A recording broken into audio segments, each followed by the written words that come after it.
Battle of the Atlantic is being fought over more than 10.5 million square miles of ocean. This is the story of only a part of that battle, yet a vitally important part.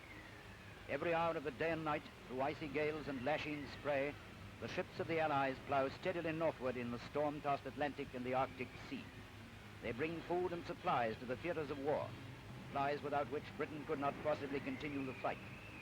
The ships sail steadily on, and the ships must be protected. For after the fall of France, the Western Atlantic and the Channel became extremely vulnerable to air attacks. Convoy routes had to be altered. The Allies sought northern bases for their ships and aircraft, and a tiny country whose people had no thought of war became suddenly a key piece in that great Atlantic battle. Convoys found a haven there in Iceland, 40,000 miles square, bordering on the Arctic Circle.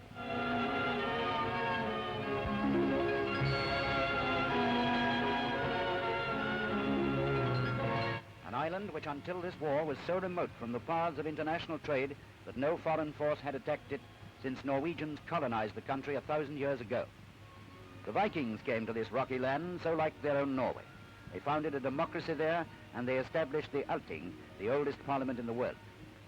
Since 1918, Iceland has been an independent state in union with Denmark under the same king. Of the country's 125,000 people, a third live in Reykjavik, the capital and center of the fishing industry. They are a progressive people, proud of their university, built high above Reykjavik, watched over by the statue of one of those Viking founders of their civilization.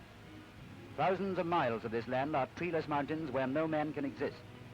Yet nature has compensations for the Icelanders. All over the country, hot springs burst from the volcanic earth, giving the people cheap and welcome central heating for their homes.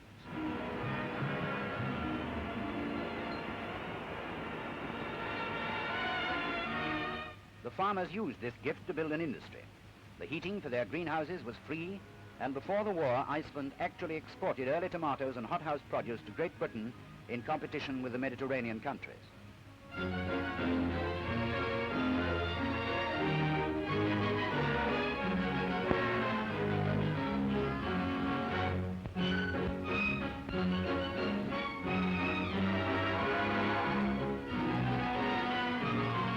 In the habitable southern part of Iceland, the vast green plain is divided into big farms with wide pastures for the hardy Arctic sheep, sturdy stone buildings to keep out the Arctic winter.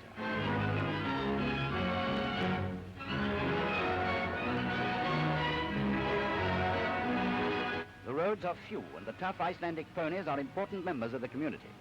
The people, too, are tough and hard-working.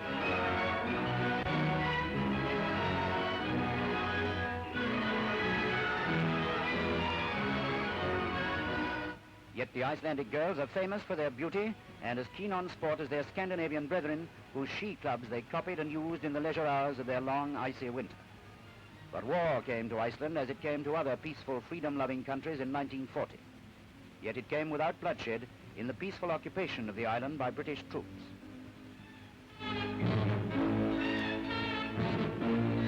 After the German invasion of Norway, Iceland became vitally important to the communications of the Allies.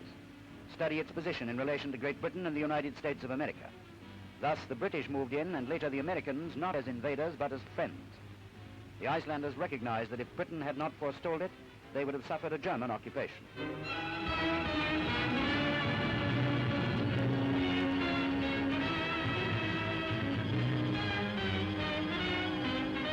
They accepted the newcomers because they respected the Icelanders' rights and allowed them to continue their self-government.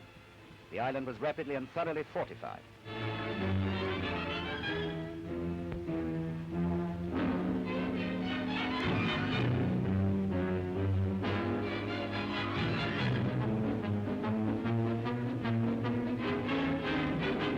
And then the troops settled down on the best of terms with the inhabitants, both old and young.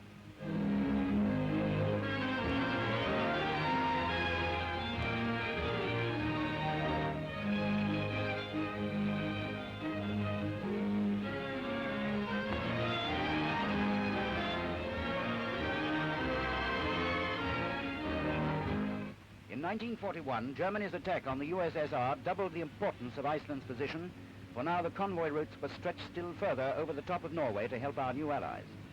As the Atlantic battle intensified, so did our defense, and from its new northern base, Coastal Command kept unceasing vigil over those precious ships.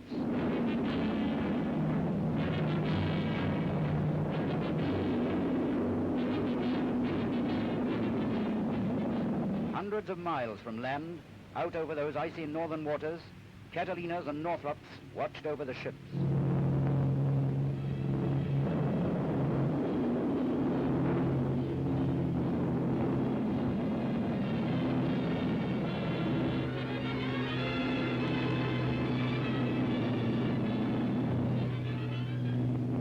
Watched, searched out the prowling enemy, and destroyed him.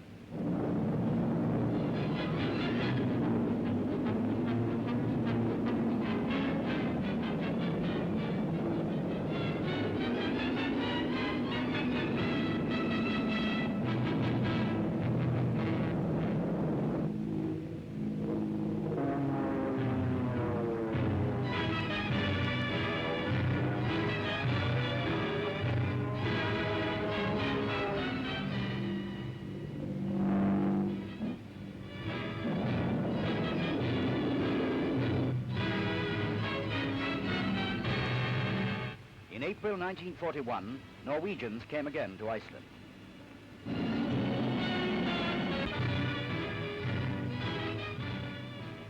They were a squadron of Northrop float planes, Norway's first air group in active service since the war in Norway ended.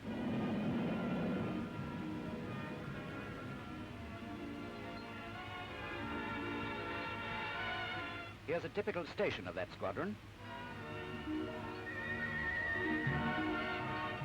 The young pilots are up at dawn.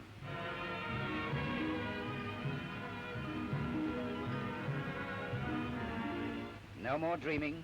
The long, hard day's work lies before them.